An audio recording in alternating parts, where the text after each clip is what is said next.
What's up, everyone? This is Corey from the OverLook, and we go over the books you may have overlooked.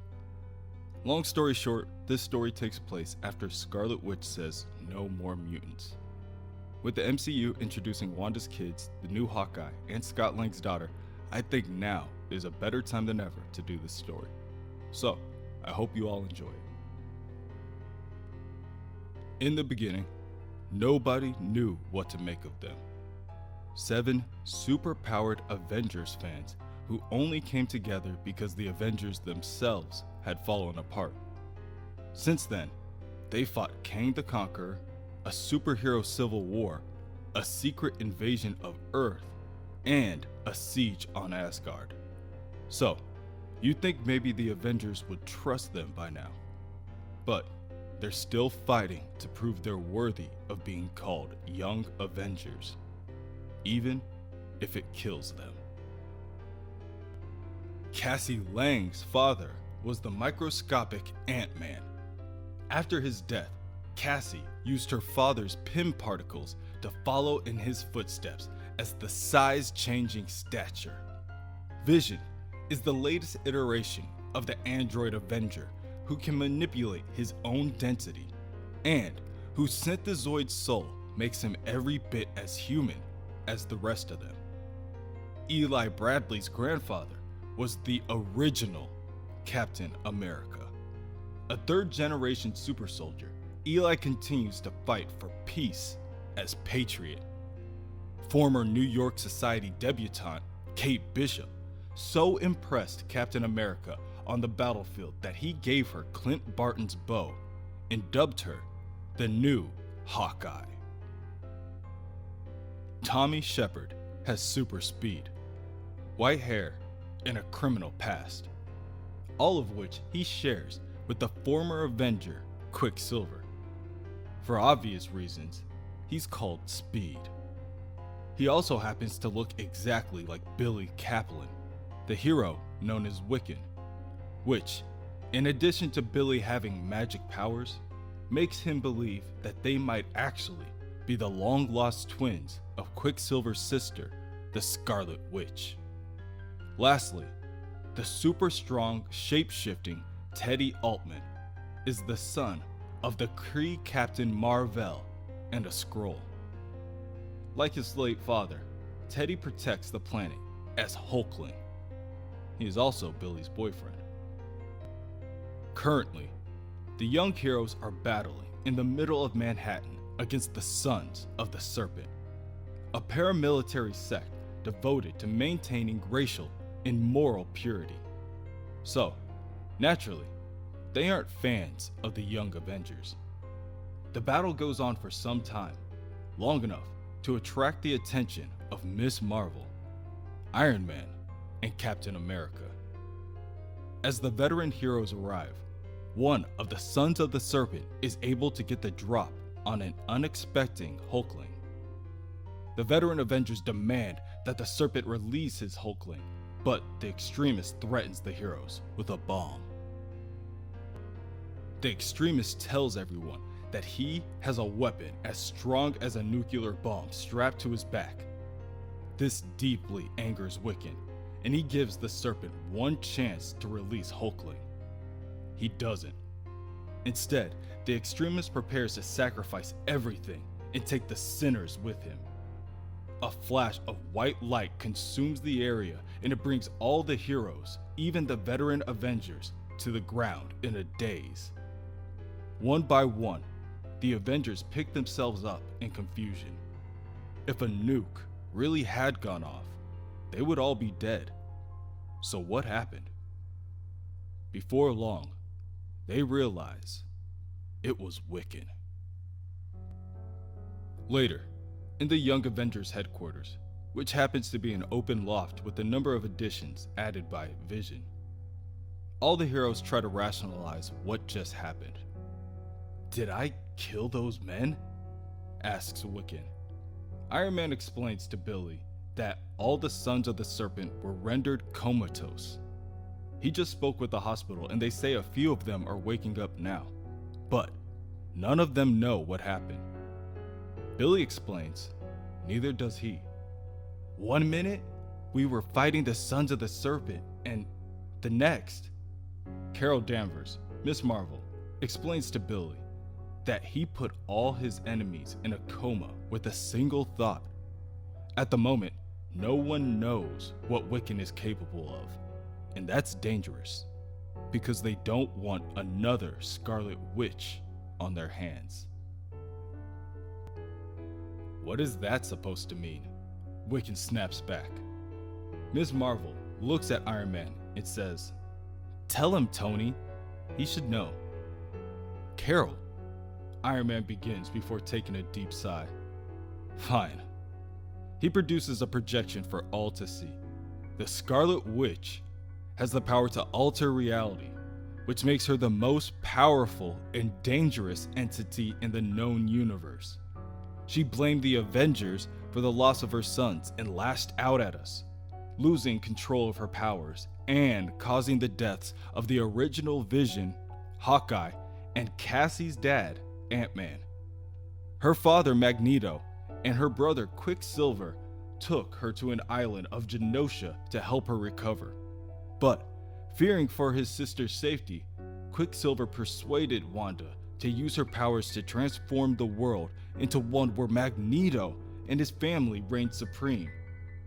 Until those of us who were able to remember our former lives fought to reclaim it. Devastated by the bloodshed by her own family in the name of mutant kind, the Scarlet Witch cast one last spell. No more mutants. Robbing over 1 million mutants of their powers and committing what some consider mutant genocide. Billy quickly puts 2 and 2 together, rhetorically asking, "And you think I have the power to do something like that?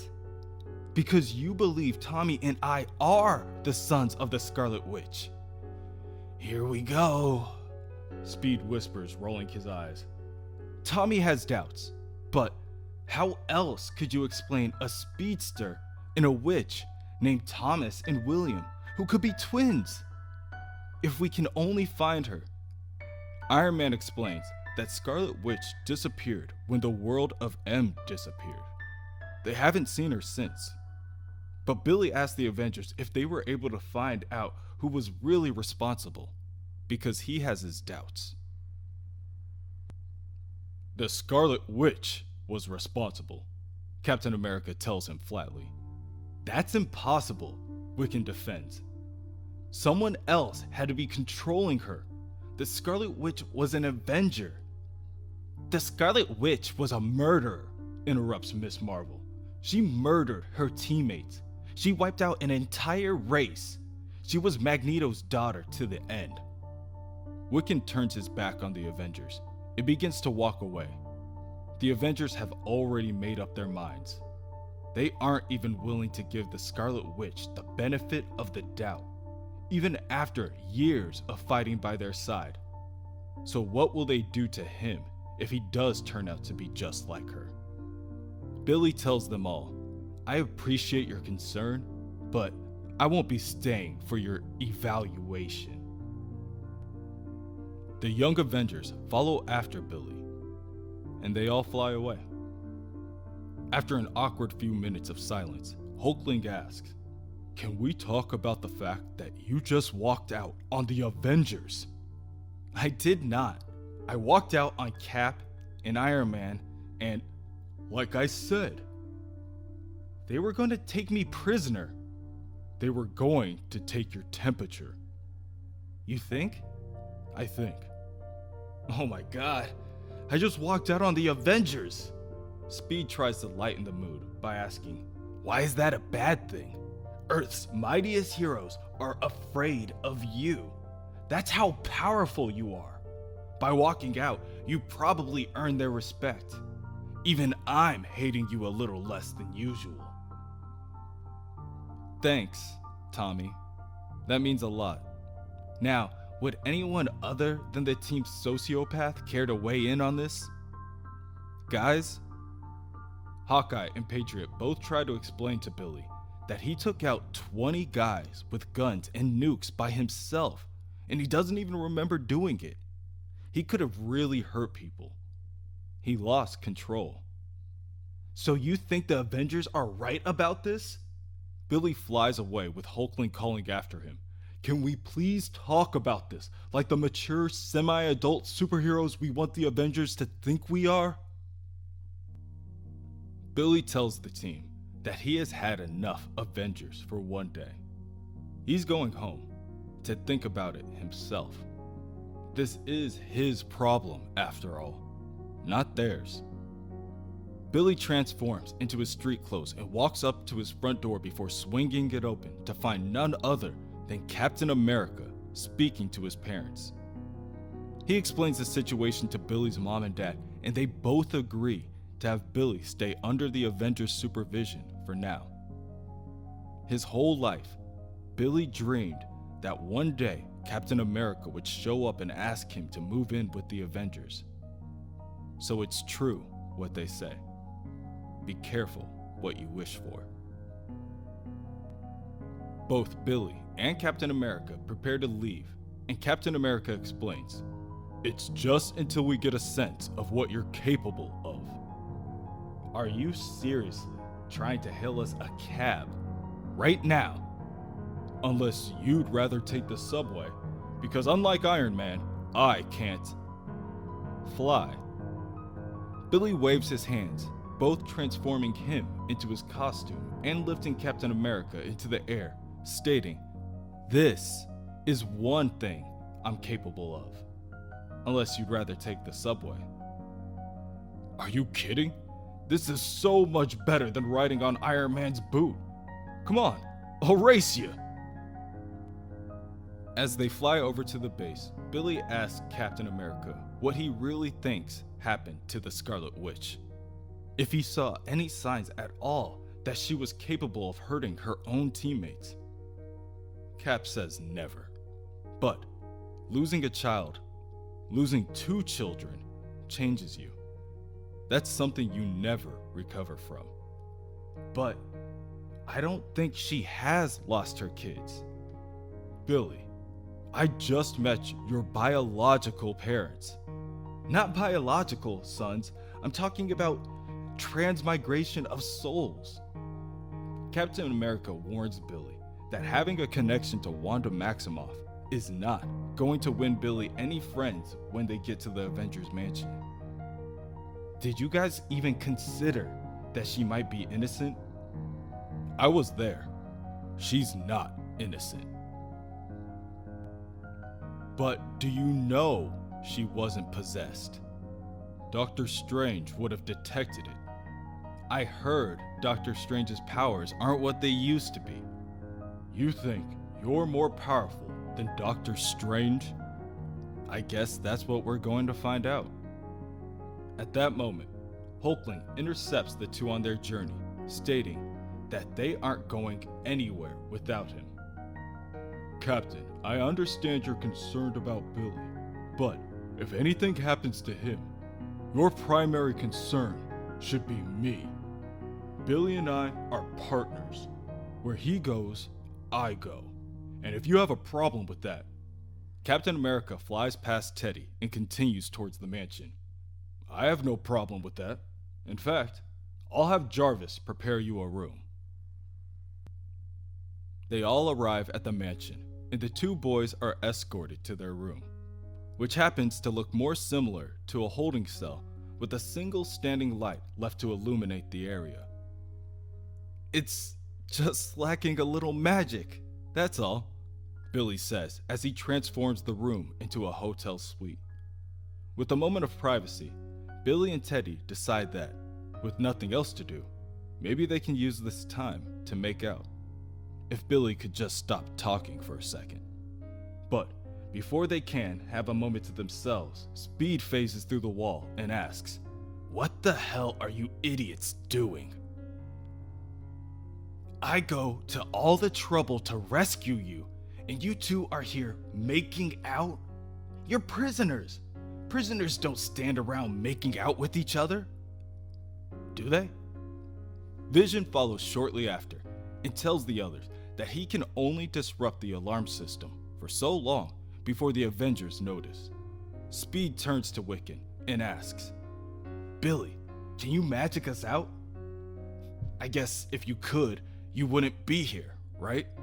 No problem, hang tight. I'm going to accelerate our collective molecules fast enough to vibrate through that wall. Ideally, without either of you becoming unstable and exploding in the process." They arrive outside, and Tommy is surprised to see the other Young Avengers standing there waiting to greet him. Hawkeye explains that they're a family, no matter what scary, unstoppable powers Billy may have. Plus, Patriot adds, if you do have scary, unstoppable powers, we're thinking we should probably be on your side.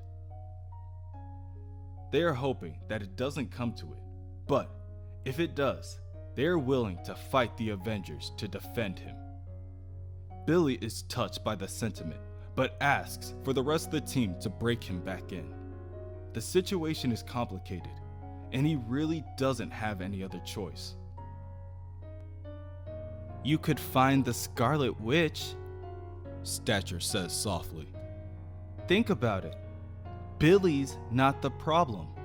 The problem is Wanda Maximoff. She's the one who lost her mind. She's the one who made mutants an endangered species. She's the one who murdered my dad. And when did she do all that? Because she thought she lost her kids. So if we show her that her sons are alive and well, she can undo all of it. She can reverse the spell, give the mutants back their powers, and she can bring my dad back to life."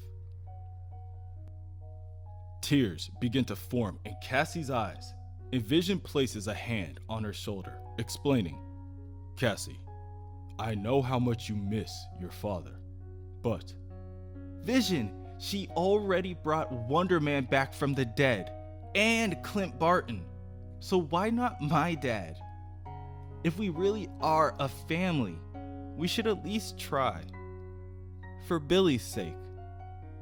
Suddenly, the team is interrupted by a voice from above, telling them, "My sentiments exactly, child. Which is why I think it's time you boys met your grandfather, Magneto."